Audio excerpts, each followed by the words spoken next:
That moon that we all been seeing, and that no, you're not crazy. That we're literally being ushered into the new paradigm, but they're not telling us. This full disclosure stuff, that's not the real disclosure. The real disclosure is that we're leveling up. Thing-ish people that say that they're the true Jew and they're not, we've been under their spells and it's being broken right now. Want to have to fall back into the Egyptian culture because that is the true spiritual, metaphysical, scientific, psychological truth of this realm. They've always known about two suns. The two suns showed up, people. We weren't imagining things. That is the 12th hour. The suns are side by side. One is the long hand, is the son of the Father. The other one is the son of mankind.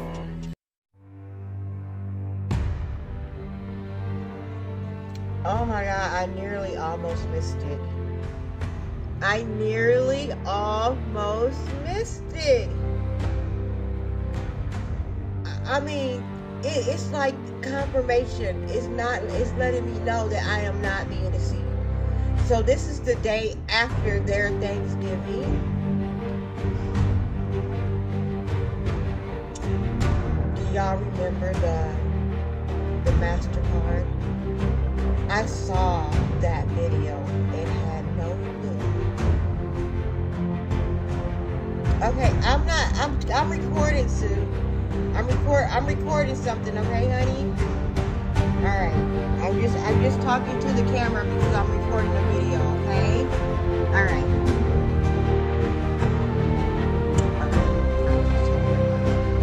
So now, y'all can see clear today that these two things there. Let's see, there's two, man, look at this. There's two of my camera, what do you call those things in your camera? There's two of those, which means there's two of these. Look, it's two, look, two. Come over here, it's two.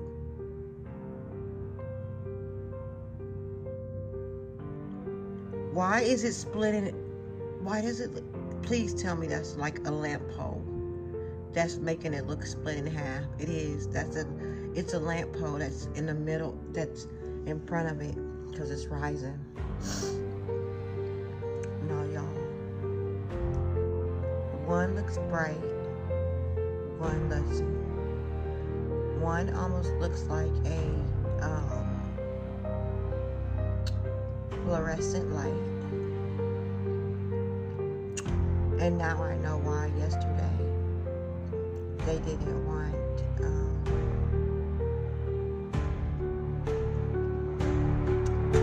now I know.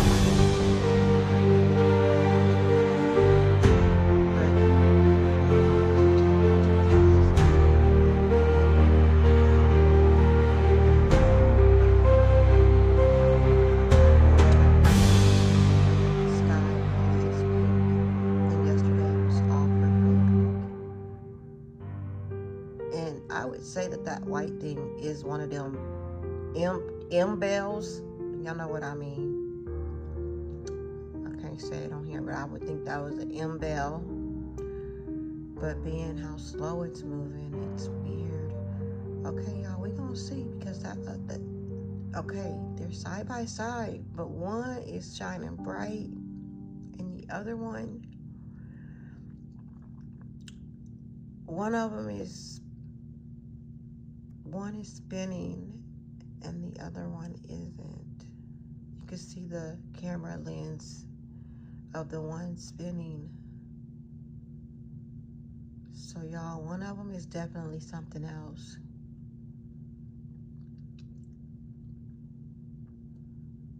Now yesterday, the trails were thick and I got to see how Tell me y'all hear that music coming.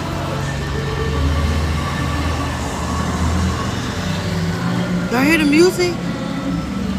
Why the fuck is it music coming out of the ground? Out of there. Wait. The car's going by.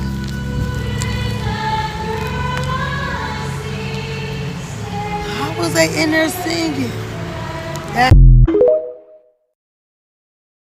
Y'all gave a British dude a slave role, taught him a southern accent for 2 weeks, then had him accepting awards like he marched with Dr. King himself. That's why I made the skit. And nah, this wasn't just me trying to be funny. I've been seeing this weird Hollywood shit for years. Every time they need a black American story, somehow a British actor pop out talking bout cheeky and brilliant before yelling in a Memphis accent on camera. And the crazy part, folks in Hollywood act like anybody questioning it just jealous or starting division. People just tired of watching their own stories get outsourced. Now don't get me wrong, them dudes talented, I ain't hating on nobody individually. But at some point it stopped feeling like read acting and start feeling like y'all replacing real lived experience with a good dialect coach. That's my issue. Some of these stories come from our grandparents, our neighborhoods, our history, slavery, poverty, police harassment. Growing up black in America, that ain't just a role people study for 3 weeks. Then go collect an Oscar off of. Meanwhile, black American actors getting pushed further and further out the room. Half these studios don't even care who really lived this shit, as long as the accents sound expensive and everybody calling it diversity. Nah, Hollywood just like the accent better.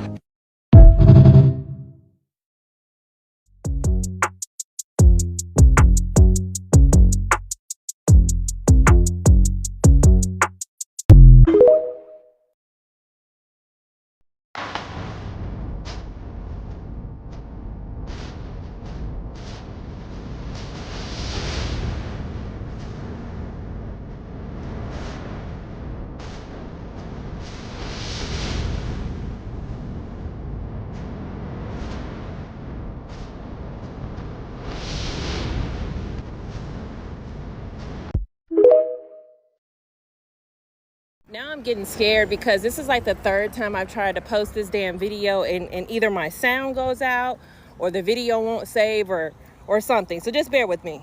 There was a video where a guy said he's been able to start seeing shit because he feels like the veil is being lifted. And to the ones that know, you know. And to the ones that don't know, you're going to say, oh, he's just going through schizophrenia. No. We're talking about seeing shit that's not supposed to be seen by our eye, like this. I seen this on my fucking ceiling when I was laying in the dark one time. And when I tried to post this shit on TikTok, the video wiped away. I couldn't find it anymore, and I couldn't find my comment. That's why they have police patrolling. That's why can't nobody with carbon go into the police or the military and keep their soul. Once you enter into that military or that police force, you sold your soul. Because they have to hijack your soul in order to make sure that you push the agenda. Because they only have one agenda in these.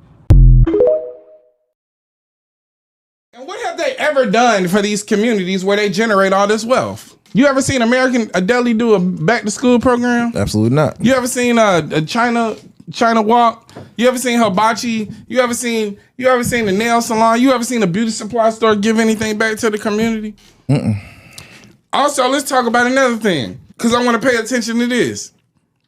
You ever went into any of these places and just get fantastic customer service? No. What you want? That's basically the energy they come with when you walk in. What you want? Okay, it's going to be this, huh? It's short and sweet. They ain't rolling out no red carpet, but yet with our people, we do expect a red carpet rolled out, and I'm going to get to that in a minute, because this is an opportunity for us to change how we approach business with one another, both as hosts and as patrons, both as owners and as guests in these establishments. We can change how to do it. But if these people generate so much wealth off of us, off of our dollar, funding their lifestyles, they don't live in the neighborhoods. They don't give anything back to the neighborhoods. The only thing they do is extract from the neighborhoods, and they don't give anything back. That means they're parasites. And if you know anything about parasites, when you start cutting off the supply, they get desperate. They start acting erratic. They start making them cravings go 10 times harder. And what they really want to do is bait us into violence, right? With the acquittal of Rick Chow, what they expected to do was bait us into violence. They want us in the street so they can kill us or lock us up. What they don't bank on is the boycott. because they don't think we can do it. Now, we show Target just good and well we can do it. For sure. And if you still and you should still be boycotting Target. Along with McDonald's and Starbucks, but that's something for another day. They want to bait us into violence. So they was banking on this being response of us burning buildings down, of us, creating violence and engaging with violence with Asian people who they got the Stop Asian Hate shit. So they'll enhance the crime and turn it into a hate crime as soon as you put your hands on an Asian person. They already got the place set up. So they was banking on you going into the streets, turning up, so they can go out there and lock your ass up or be justified in killing you. And Cyrus just showed that you will not get any justice when they kill you. They didn't bank on the boycott.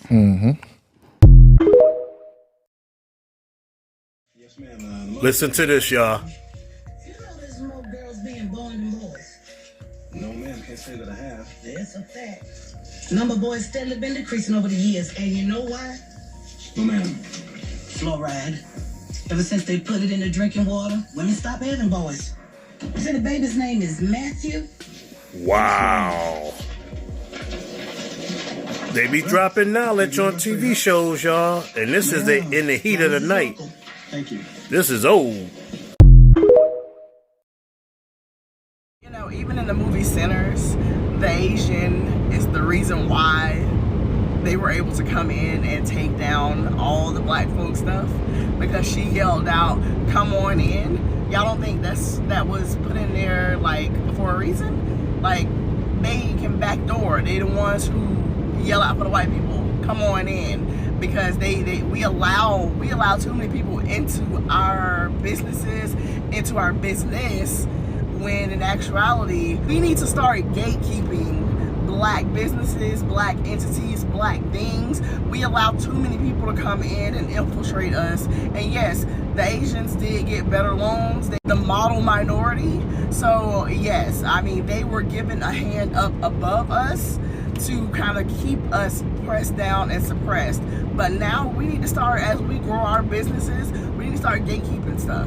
We really need to stop being so fucking friendly. So the woman you see behind me is not street homeless. She just chooses to sleep on the streets. She actually has a place to live. She got into an apartment well over a year and a half ago, but she is out here all day and sometimes all night. Now the question is she homeless? Is a person homeless if they're out on the streets, but they have a place to go every night? Okay, that is the question. If anybody who doesn't know her drove by, they would assume, of course she's street homeless, right? Politician drives by, thinks, well, we need more funding for to help homeless women. But the fact is, she is technically not homeless. She is out here on the streets as a homeless person, but again, she has a place to go, she has a place to live. So we need to ask ourselves, is this considered homeless, and should we keep giving funding to all these nonprofits to help people like that who have actually, quite honestly, already been helped?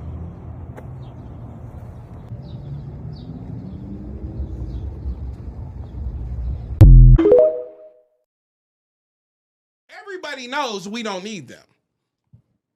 They need us.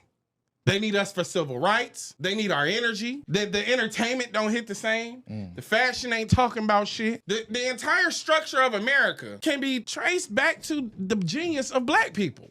The Reconstruction era was dependent on ex-enslaved people for their skills, and then disenfranchised formerly enslaved people because they had these skills. So when we go do it on our own, and then we're punished for it, then we're made caricatures of, we're made to be demeaned and disenfranchised, or we'll just take 95 and put it right through your neighborhood and displace tens of thousands of people and destroy historic businesses and properties. Let's take a trip back up 95 to Wilmington, North Carolina, my hometown. Hey, let's do it. In 1890s, Wilmington, North Carolina was boasted as one of the most successful black communities in America. Black citizens made up majority of the population, owned homes, ran successful businesses, controlled black-owned banks and newspaper, and held prominent civic and political offices. The demographics in the 1890s was over 56% of Wilmington's population being black, and black Wilmingtonians worked as professionals, including doctors, teachers, and lawyers. They were highly skilled artisans, brick masons, blacksmiths, and carpenters. Wealthier black citizens and independent business owners chartered their own banks. For example, the Metropolitan Trust Company, and successfully pooled resources to build and invest in their neighborhood. They had civic power, where African Americans held positions across local government, including aldermen, policemen, magistrates, and postmasters.